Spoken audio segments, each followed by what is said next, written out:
Hello everyone and welcome to the Jeffrey Epstein Show. I'm your host, Bobbycapucci, and this is Daily Drop number 225. The Joe Exotic of the Windsor family continues to make a moron out of himself and fools of the rest of the royal family. And he just keeps compounding his problems. Now there's a report out that he says that his interview with Emily Maitlis was a source of regret. No shit, Prince of Punk asses. A source of regret? Talk about the understatement of the year. This bumbling buffoon thought that he was going to hop into that interview with Emily Maitlis, control the narrative, and move his story forward. In reality, what happened was the whole entire thing went down like the Hindenburg. And now Prince Andrew and his team of lickspittles, well, again, they're trying to take the offensive. Meanwhile, the rest of the world understands that Andrew's best option at this point is to keep his mouth shut. Our article tonight is from the New York Post, and the author of this article is Marissa Delato. The headline, Prince Andrew calls infamous BBC interview source of regret, insider says. Source of regret, that's pretty funny. I talk about an understatement. Prince Andrew knows he's screwed up. Yeah, and so does the rest of the world. Everybody but the few quote-unquote friends that he still has around him. And when I say friends, I use that word loosely, because it's probably just lickspittles. Andrew, the disgraced second son of Queen Elizabeth and Prince Philip, believes the BBC interview that jump-started his public downward spiral is a source of regret, the Sunday Times of London reported. He still has no idea. He is still completely and utterly tone-deaf to what is going on here, to what the real problem is here, and why he is really in trouble. This man truly believes that this is just a PR issue. He really thinks that at some point in life he's going to be able to slide right back in to so-called polite society, into his roles as the so-called prince, and to be able to just pick up where he left off. It hasn't settled in yet that those days are over. It really has not settled in with the Joe Exotic of the Windsor family that his days as a public figure are done. The former friend of pedophile Jeffrey Epstein also won't cooperate with U.S. authorities unless they offer him an olive branch, according to a report. And by an olive branch, my guess would be they certainly don't want to have Andrew sit down in front of the investigators and have those investigators have the ability to ask questions and try and get Andrew to expound on his answers. They most certainly would prefer a written statement, if anything. But even then, I don't see this legal team that Andrew has put together even going that route. And even if they accept that route, or if they offer that route, I do not think that the prosecutors will be okay with that. This is too much of a critical situation for there to just be a written statement. They're going to really want to have Andrew in a room with them, sitting down across from them, and they're going to have their experts there, right? People that know about facial expressions, body language, etc., etc. It's very important that Andrew is questioned in person. In November, Andrew, 60, tried to deny he had ever slept with Epstein's survivors because, well, he can't sweat. Epstein's survivor, Virginia Roberts, however, insists the prince sweat all over her when she was forced to have sex with him in 2001. Well, we've seen pictures of the prince sweating. We've seen many, many, many pictures of Andrew sweating. This whole excuse that, I don't sweat, so it couldn't be me, is just something that I'm not buying, right? And I don't think any logical person is buying either. You mean to tell me if you were sitting on the jury, that's an excuse you would buy? I would need to see a lot of medical evidence that this is the case and that was the case, because we have seen evidence to the contrary. We have heard evidence to the contrary, and we know what Virginia has come out and said. So the whole sweating thing, just like the whole entire excuse that he doesn't remember the picture with Virginia and there's no way that could be him because the fingers are chubby, it's all just completely and utterly ridiculous.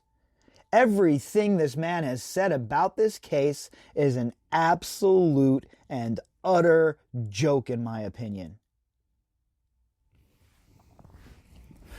There's a slight problem with the sweating, Andrew then told the BBC Emily Maitlis, because I have a peculiar medical condition, which is that I don't sweat, or I didn't sweat at the time, because I had suffered what I would describe as an overdose of adrenaline in the Falklands War when I was shot at. Oh yeah, see what he does here? It's just like with the charity, folks. You gotta read between the lines. Now, it's not the charitable works he's done or his princely blood that he's using as an excuse. No, it's that he was in the war and he was shot at and everybody should feel bad for him because he was over there and he was risking his life but in reality, nobody's believing that. He says he had a medical condition where he don't sweat and then he changes it and says, well, I didn't sweat at the time. Pretty hard to go back and check in on that, isn't it? This guy is an absolute clown.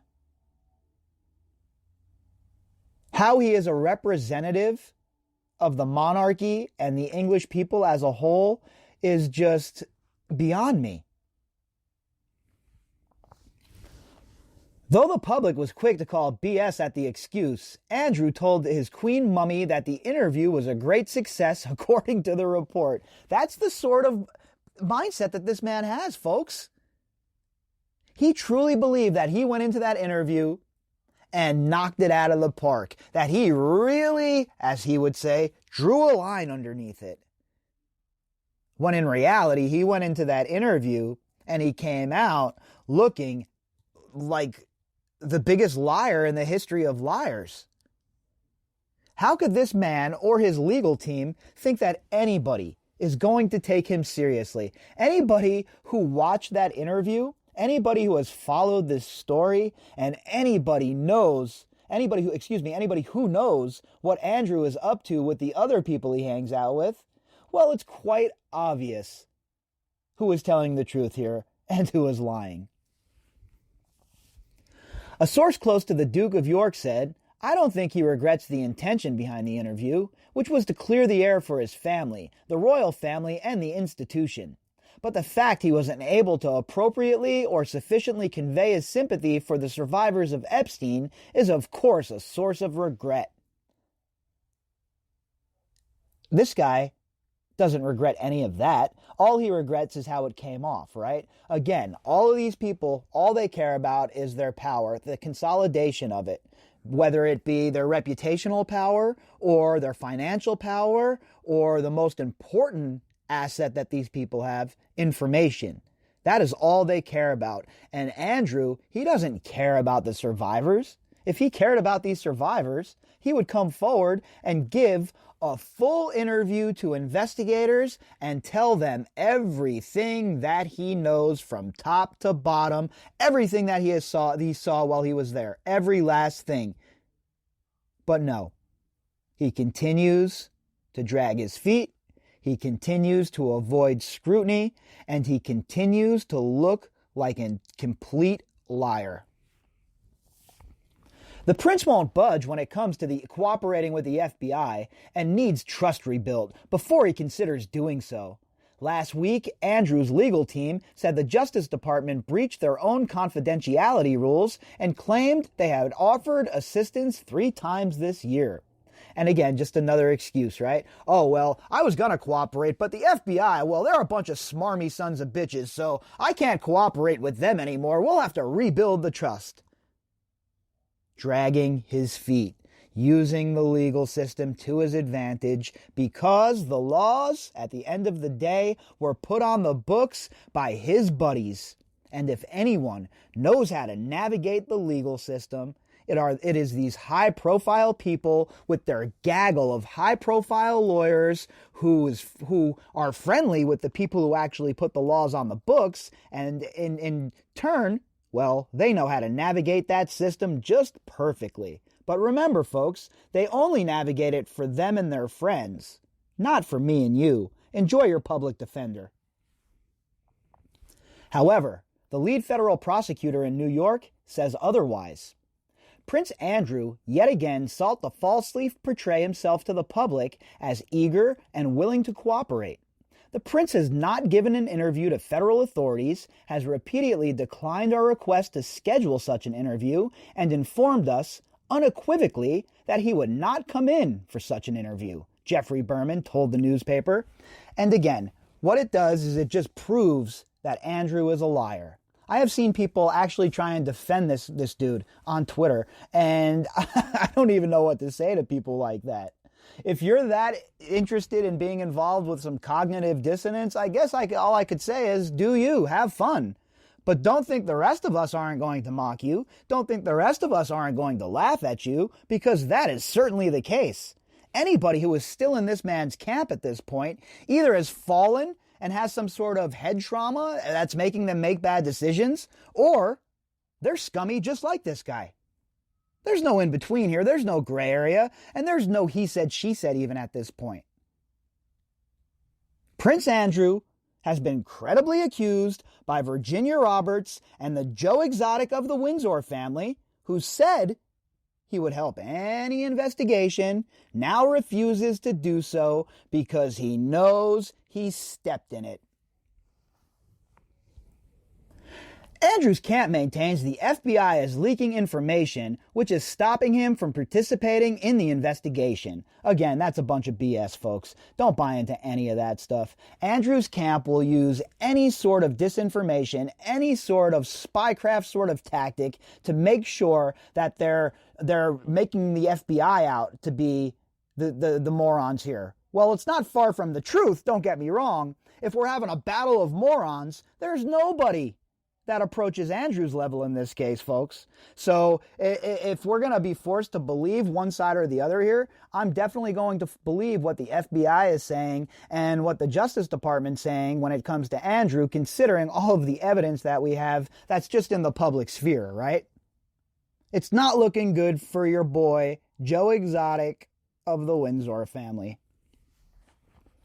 The Duke is not going any further in the cooperation process.